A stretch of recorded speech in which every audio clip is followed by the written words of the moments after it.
தென்னாடுடைய சிவனே போற்றி, எந்நாட்டவர்க்கும் இறைவா போற்றி, ஏகம்பத்துரையந்தாய் போற்றி, பாகம் பெண்ணுரு ஆனாய் போற்றி, காவாய் கனகத்திரடே போற்றி, கைலை மலையானே போற்றி போற்றி. திருச்சிற்றம்பலம்.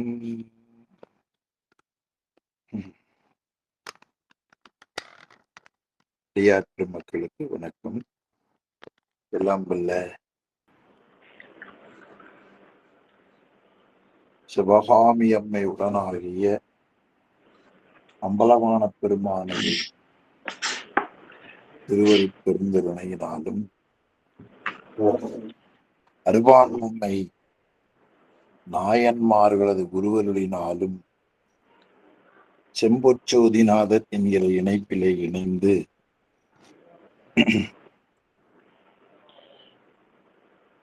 மெய்கண்ட சாஸ்திரங்களில் சில நூல்களை படிக்கக்கூடிய மிகப்பெரிய சிவபுண்ணியத்தை எல்லாம் வல்ல பரம்பொருள் கருணையோடு நமக்கு அருள் செய்திருக்கிறது. அதற்கு அருள் செய்த திருவருளையும் குருவருளையும் மனம் மொழி மெய்களாலே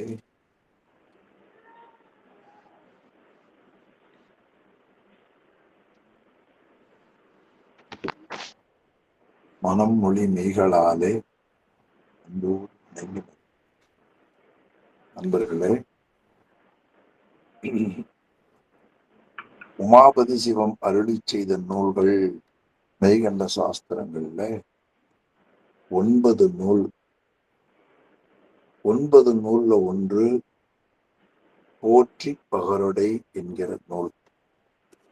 அந்த போற்றி பகருடை நூலிலே முதல் பகுதியாக அமைந்திருக்கிற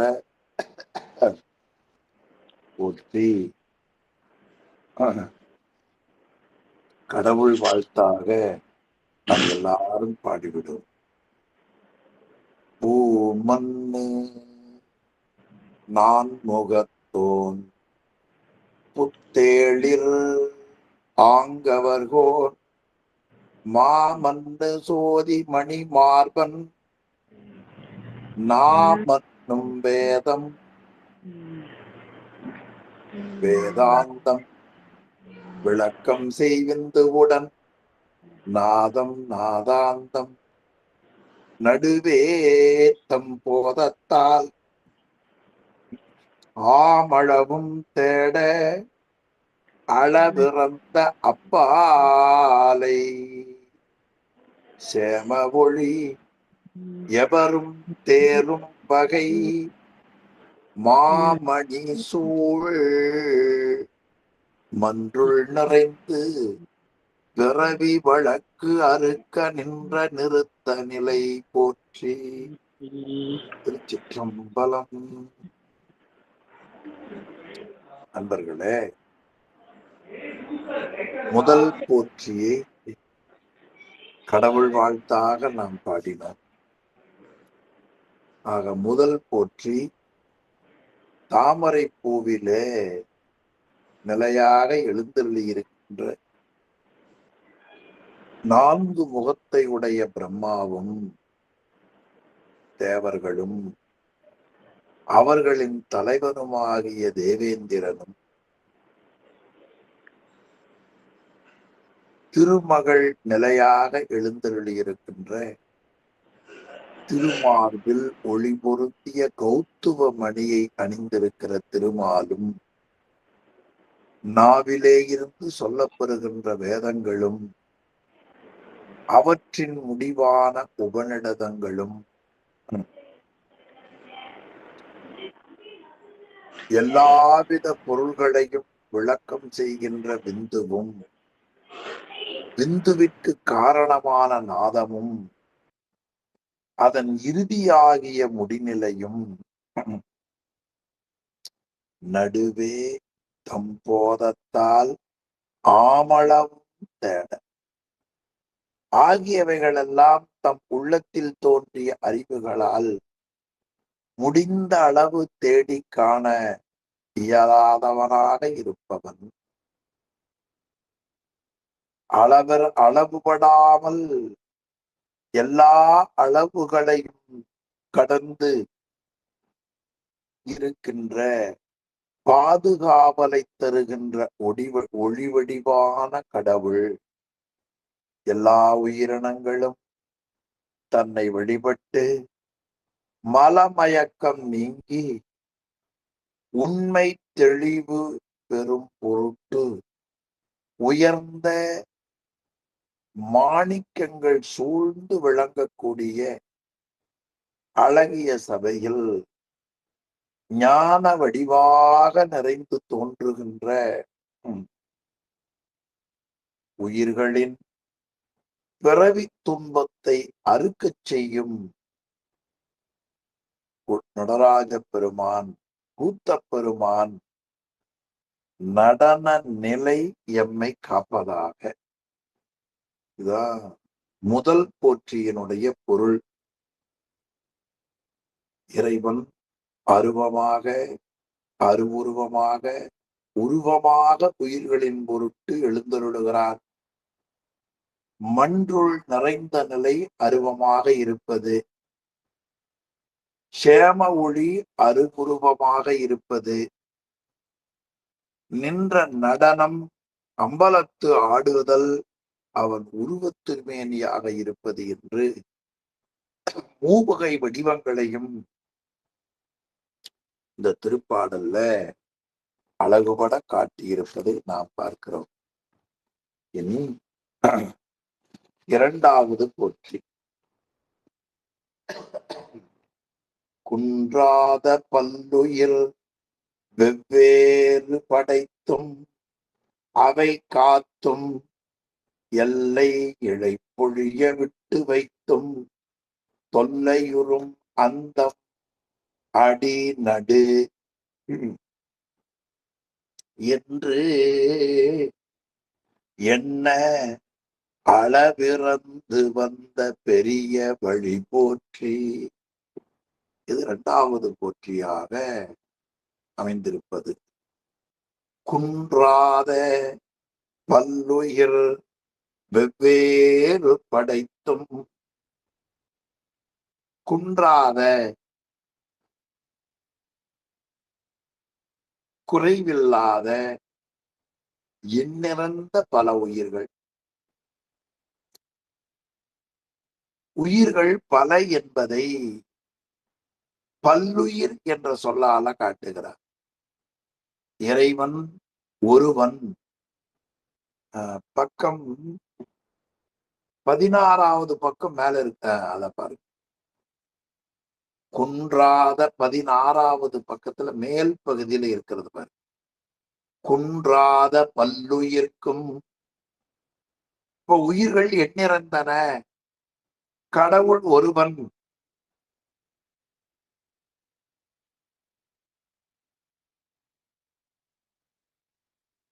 அதனால உயிர்கள் பல என்பதை திருவருட்பயன்ல உமாபதி சிவம் உயிர் அவை நிலை என்று அருமையாய் எழுதுவார். உயிர் அவை நிலை. உயிர்கள் பல, கடவுள் ஒருவர். கடவுள் ஒருவர், உயிர்கள் பல. அதை குன்றாத பல்லுயிர், குறைவில்லாத பல உயிர்கள் அவர்களின் வினையை அனுபவித்து களைக்கும் பொருட்டு வெவ்வேறு படைத்தும் அவரவர்களினுடைய அந்த மல மறைப்புக்கேற்ப அந்த உயிர்கள் அவரவர்கள் வினைக்கு ஏற்ப இறைவன் முட்டையில தோன்றுவன, முளையில தோன்றுவன, வியர்வையில தோன்றுவன என்ற முறையில 4 வகை தோற்றங்களிலே இறைவன் உயிர்களுக்கு பிறப்பை கொடுக்கின்றான்.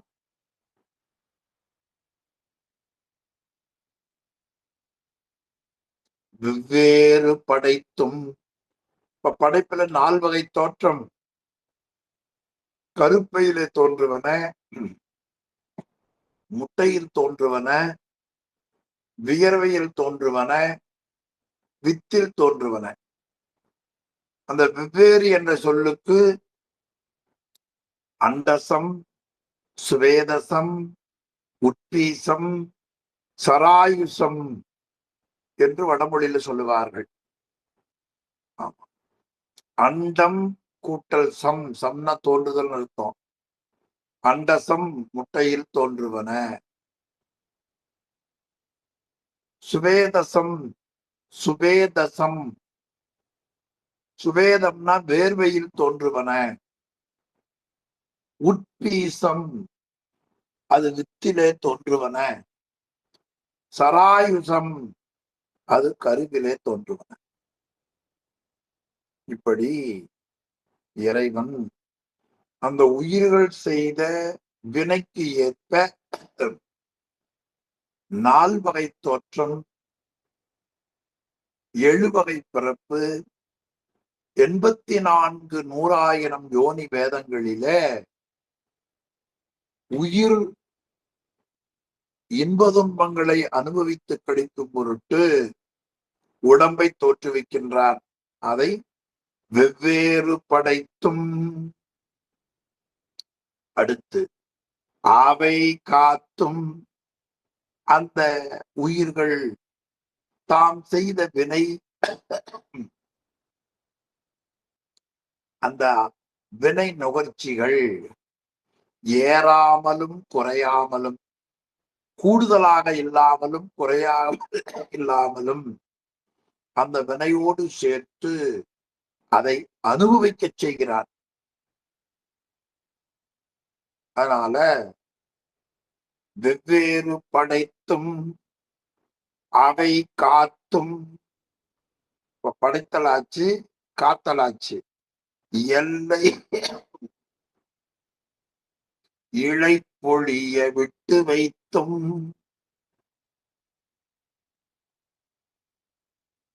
ஆக உயிர்கள்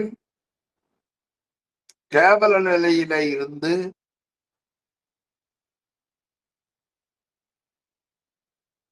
சகல நிலையிலே பிறக்க வைத்தும், பிறகு உரிய காலம் வந்தவுடனே உயிர்கள் இளைப்பாறும்படி ஒடுக்குவித்தும்,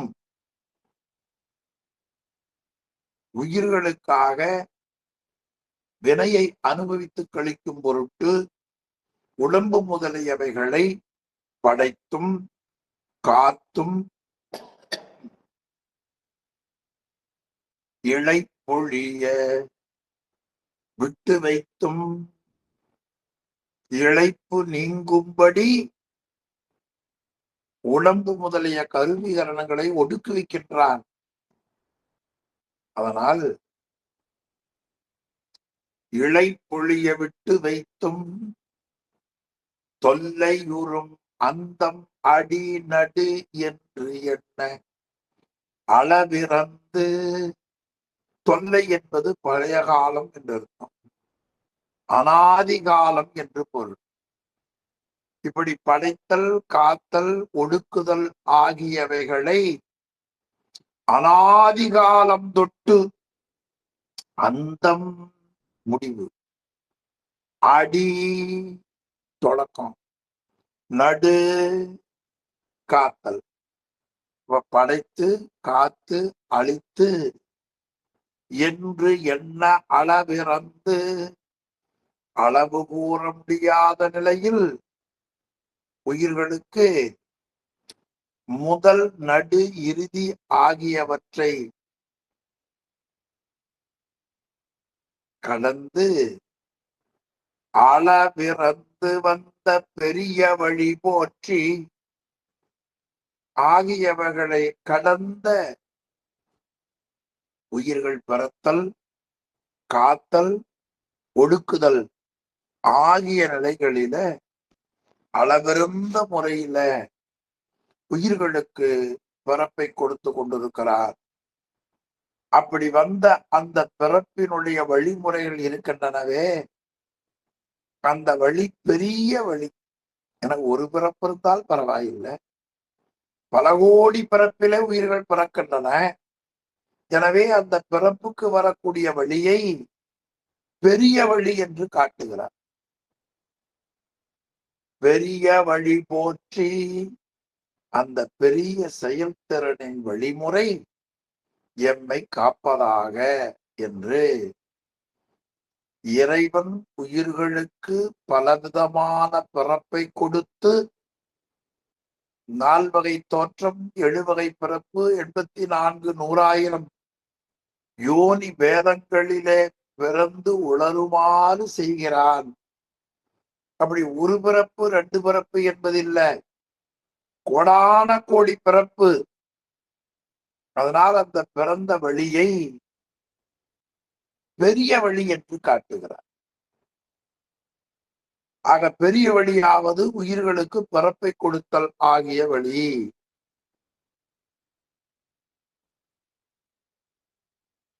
ஆக உயிர்களுக்கு அனாதி காலம் தொட்டு பிறப்பு, இறப்பு, காத்தல்,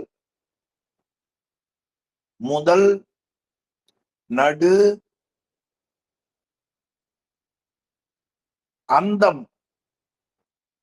ஆகிய 3ஐயும் இறைவன் உயிர்களுக்காக செய்கின்றான்,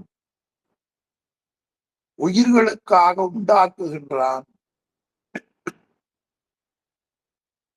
ஆனால் அந்த பிறப்பு என்பது உயிர்களுக்கு உண்டே தவிர இறைவனுக்கு இல்லை. அப்படி அந்த உயிர்களுக்கு 4 வகை தோற்றம் செய்யக்கூடிய நிலை இருக்கிறது, அது பெரிய வழி என்று காட்டுகிறார்.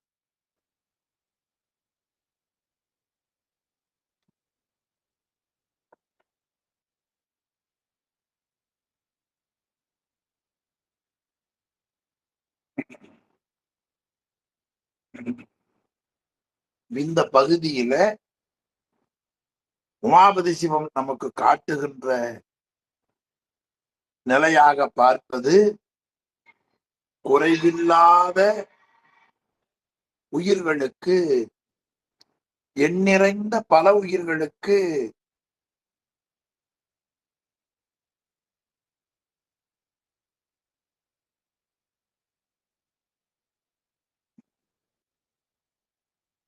எண்ணிறைந்த பல உயிர்களுக்கு அந்தந்த ஆன்மாக்கள் செய்த மல கட்டுக்களை நீக்குவதற்காக வெவ்வேறு வகையிலே முட்டையிலே, வியர்வையிலே, முளையிலே, கருவிலே ஆகியவைகளை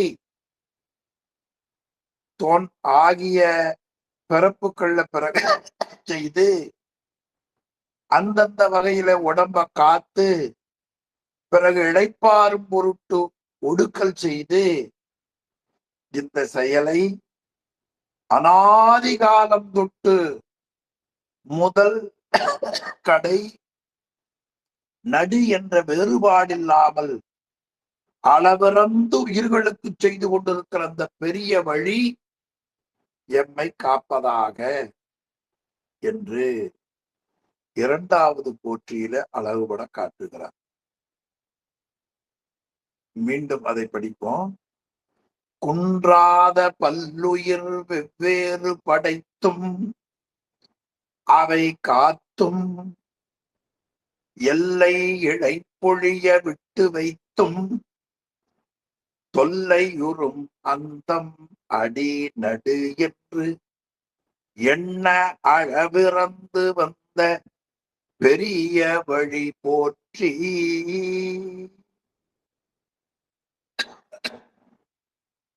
இனி 3வது போற்றி. இந்த முறையில உயிர்களுக்கு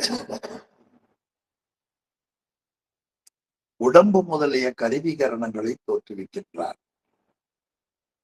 அப்படி தோற்றுவிக்குவதற்கு என்ன காரணம் என்பதை மூன்றாவது போற்றி ரொம்ப சிறந்த போற்றி. முந்துற்ற நெல்லுக்கு உமி தவிடு நீடு செம்பில் காளிதமும் தொல்லை கடல் தோன்ற உவரும் எல்லாம் ஒரு புடை ஒப்பாய் தான் உள்ளவாறு உண்டாய் அருவமாய் எவ்வுயிரும் ஆர்த்தே உருவமுடைய மாமணியை உள்ளடக்கும் மாநாகம் வன்னிதனைத்தான் அடக்கும் காட்டத் தகுதியும் போல் ஞானத்தின் கண்ணை மறைத்த கடிய தொழில் ஆணவத்தால் எண்ணும் செயல் மாண்ட எவ்வுயிர்க்கும் உள்நாடி கட்புலனால் காணாதம் கைவிடுத்த போலே போல் பொற்புடைய மாயை புணர்ப்பின்கள் பொற்புடைய மாயை புணர்ப்பின்கண் முற்பால் கரணம் புவனமும் தந்து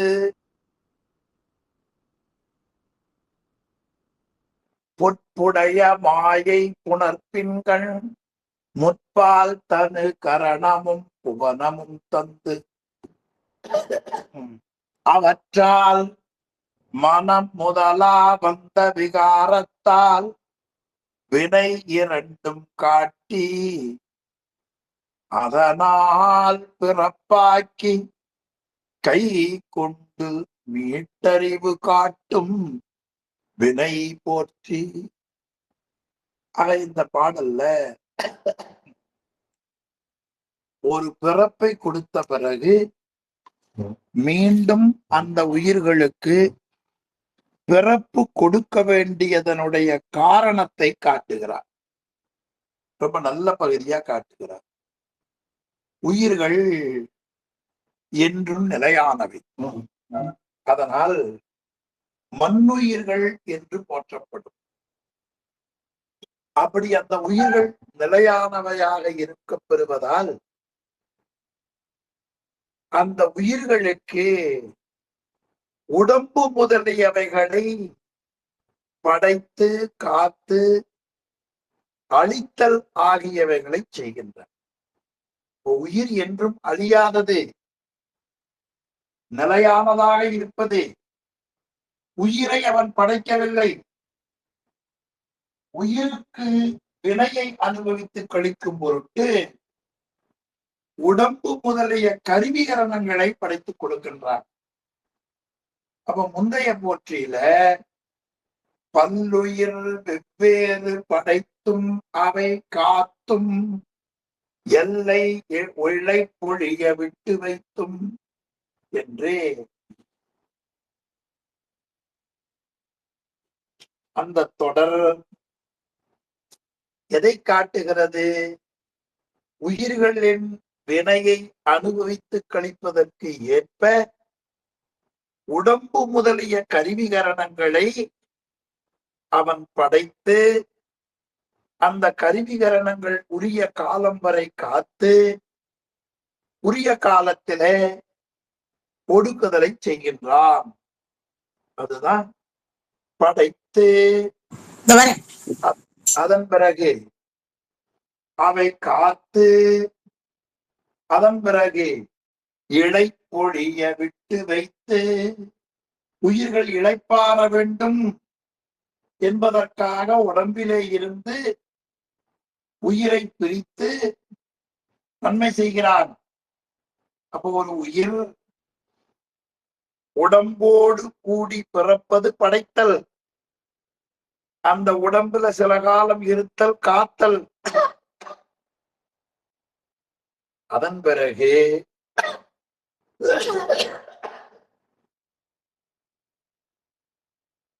அந்த உயிர் ஒரு காலத்துல உடம்பை விட்டு உயிர் நீங்குதல், அது ஒடுக்குதல் என்று பெயர். அதனால் உயிர்கள் நிலையானவை. எனவே மண்ணும் உயிர்கள் என்று கூறப்பெறுவது. அப்போ உயிரை படைக்கிறாரா? இல்ல. உயிர்கள் படைத்து காத்து அளிக்கப்பெறுவதில்லை. அந்த உயிர்களுக்குரிய உடல்களே அதுபோல ஆகின்றன. உயிர்கள் அனாதி காலம் தொட்டு மலத்தால் கட்டுண்டு கிடக்கின்றன. அப்படி கட்டுண்டு கிடக்கின்ற அந்த உயிர்கள் அறியாமையாகிய அந்த ஆணவமலம் நீங்கும் பொருட்டு இறைவன் செய்யக்கூடிய கருணையே படைத்தல் முதலிய செயல்கள் ஆகும்.